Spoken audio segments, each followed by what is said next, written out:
Allah bizi başlı başına buraxmayıb.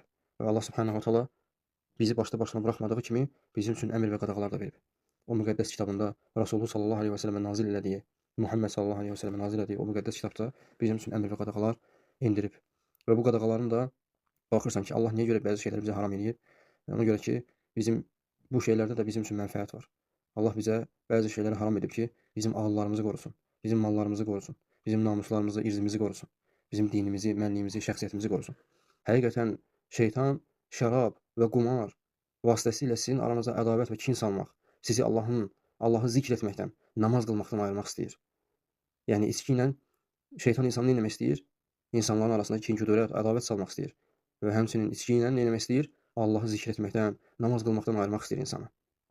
İnsan fikirləşməlidir. Bu içki məni nələrdən məhrum edir? Allahı zikr etməkdən məhrum edir.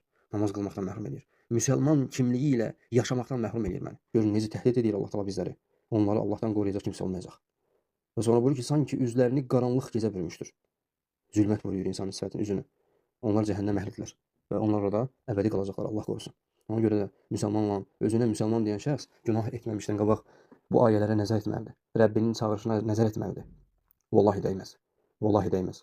İnsan bu dünyada müvəqqəti olaraq o ləzzətlər üçün, müvəqqəti olaraq o şəhvətlər üçün həm dünyasını, həm axirətini korlamağa dəyməz. Ona görə Allah üçün tərk etmək lazımdır. Biz tərk edək ki, bizim qiyamət günü Rəbbimiz üzümüzə baxsın. Bizim qiyamət günü halımız yüngül olsun. Mənim üçün dünyada xoşbəxt olaq, axirətdə xoşbəxt olaq. İnsan Allaha tövbə eləməlidir. Bunun müqabilində əgər sən Allaha tövbə edəcəksən, Allahı bağışlayan və rəhim olduğunu görəcəksən. Ona görə də ey Allahın qulu, ey Allahın qulları, Allaha qayıdaq. Vallahi Allahın əzabı şiddətlidir.